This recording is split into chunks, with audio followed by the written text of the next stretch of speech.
Saya bersyukur sekali dengan perjalanan hidup yang saya lampaui sampai dengan saat ini.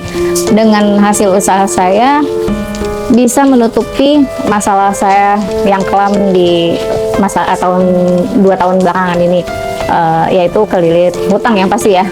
Dalam hidup itu pasti masalahnya nggak jauh dari ekonomi sih, seperti itu. Hutang saya kurang lebih ada 70-an, 70 juta dari beberapa pinjol. Alhamdulillah banget atas izin Allah, atas doa dan usaha saya membuahkan hasil yang sangat baik. Alhamdulillah semua bisa terselesaikan. Alhamdulillah. Kalau berpikiran negatif pada saat saya rame itu ada aja Kak yang berguncing di belakang, entah dibilang saya pakai penglaris atau apa, itu sudah bagian hal yang wajar sih Kak gitu. Tapi saya menanggapinya dengan positif gitu Kak. Itu karena semuanya itu kan proses. Mungkin kalau nggak ada bisikan kiri kanan yang negatif, saya nggak akan bangkit, nggak akan semangat ngejalanin sampai dengan saat ini.